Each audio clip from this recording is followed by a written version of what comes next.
Hello friends, welcome to my channel. I am doctor Bina Sethi और आज मैं आपको बताने वाली हूँ कि कंसीव कौन से दिन होता है, बच्चेदानी का मुंह कौन से दिन खुलता है, कौन से सेफ डेज हैं और कौन से सेफ डेज नहीं हैं।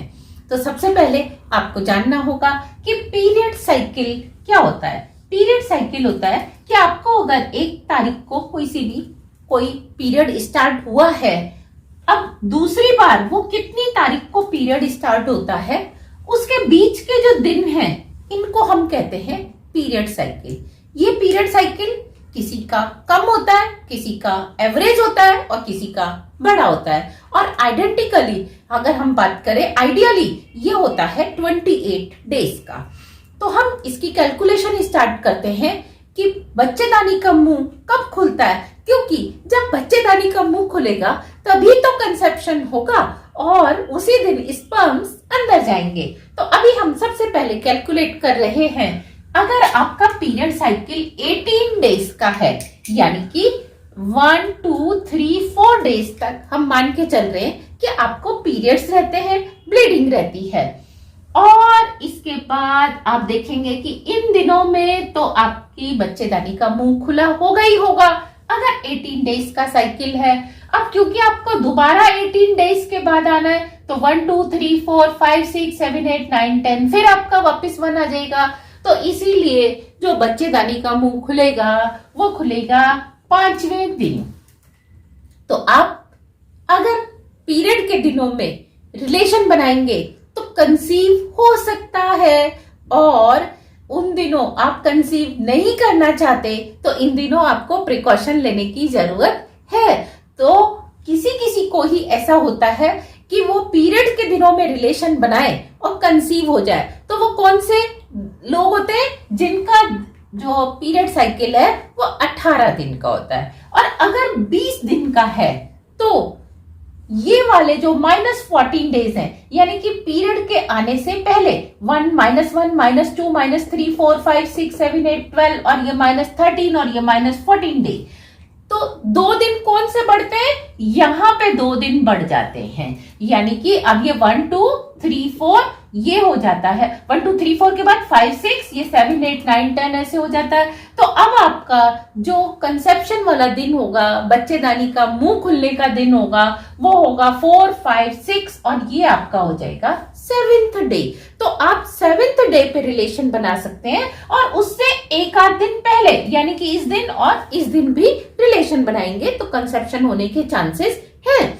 क्योंकि अगर आपने इस दिन और इस दिन रिलेशन बनाया है तो वो आपका स्पर्म आपकी बॉडी में जिंदा रह भी सकता है और नहीं भी रह सकता। लेकिन अगर आप श्योर एंड सर्टेन चाहते हैं कि प्रेगनेंसी हो तो आप इन दिनों को भी छोड़ के आपको केवल इस दिन रिलेशन बनाना चाहिए। क्योंकि अगर आपने इस दिन रिलेशन बना लिया तो आपका स्पर्म काउंट डाउन आ जाता है, और अगर उसकी लाइफ कम है, वो 3 दिन तक जिंदा नहीं रहा तो कंसेप्शन नहीं होगा। इसी तरीके से अगर 22 दिन का पीरियड साइकिल है तो आपके 2 दिन यहाँ पे और बढ़ जाते हैं और आपका जो कंसीव करने का हैप्पी डे है वो हो जाता है 1 2 3 4 5 6 7 8 और ये हो जाता है 9th डे।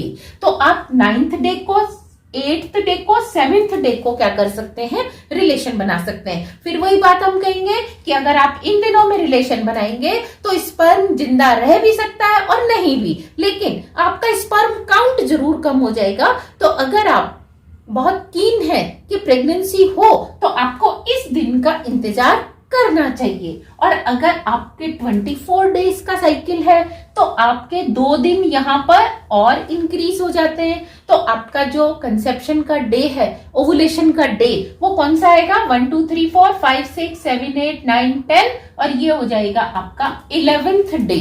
तो 11th डे पे आप रिलेशन बनाएंगे अनप्रोटेक्टेड तो मेनी चांस कि आप कंसीव कर जाएंगे if all other things are normal.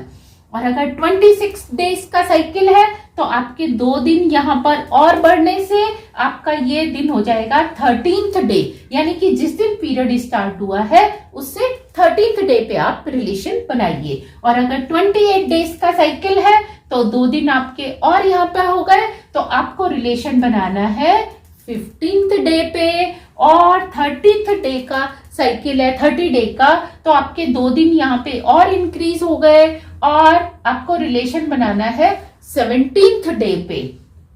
32 day का होने पर आपको रिलेशन बनाना है 19th डे पे, और अगर 34 डेज का है तो आपके 2 दिन और बढ़ गए, आपको रिलेशन बनाना है 21st डे पे, और अगर 36 डेज का साइकिल है तो आपके 2 दिन और इंक्रीज हो गए, और आपको रिलेशन बनाना है 23rd डे पे, और अगर 38 डेज का साइकिल है तो आपके 2 दिन और बढ़ गए, और आपको रिलेशन बनाना है 25th डे पे, और अगर 44 डेज का साइकिल है तो आपका जो रिलेशन बनाने का दिन होगा या तो 27th डे या 29th डे। इसी तरीके से आप इस कैलकुलेशन को और आगे बढ़ा सकते हैं। अब बहुत सारे व्यूअर्स पूछते हैं कि मैडम ओवुलेशन तो बीच वाले दिनों में होता है, बीच वाले दिनों में केवल उनका होता है जिनका पीरियड साइकिल 28 डेज का होता है,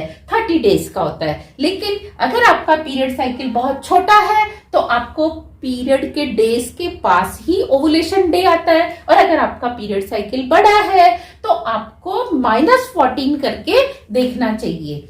ये इंफॉर्मेशन हमने केवल आपको इसलिए दी है कि आपको एक आइडिया लग जाता है। इसके साथ आपको और सिम्टम भी नोट करने चाहिए कि अगर ओवुलेशन डे है तो आपको डिस्चार्ज भी होगा, आपको थोड़ा थोड़ा बैकएक और लोअर एब्डोमेन में पेन भी होगा, राइट साइड भी हो सकता है, लेफ्ट साइड भी हो सकता है, और साथ में अगर आप अपना टेम्परेचर मेथड से ओवुलेशन डे ट्रैक कर रहे हैं तो आप देखेंगे कि इस दिन आपकी वेजाइना का टेम्परेचर पूरा 1 डिग्री बढ़ा हुआ होगा इस दिन के कंपैरिजन में। जिस दिन आपकी ब्लीडिंग स्टॉप हुई है उसके नेक्स्ट डे आप जब रिलेशन वो टेम्परेचर नोट करेंगे तो इस दिन जो भी टेम्परेचर है उससे पूरा 1 डिग्री टेम्परेचर बढ़ा हुआ इस दिन आएगा, और बीच वाले दिनों में वो कम ज्यादा कुछ भी हो सकता है। तो आप इससे भी पता लगा सकते हैं कि बच्चेदानी का मुंह कब खुला। जब पूरा 1 डिग्री टेम्परेचर बढ़ा तो बच्चेदानी का मुंह खुल गया। तो ये थी हमारी आज की information. Thank you very much, all the very best, happy ovulation day.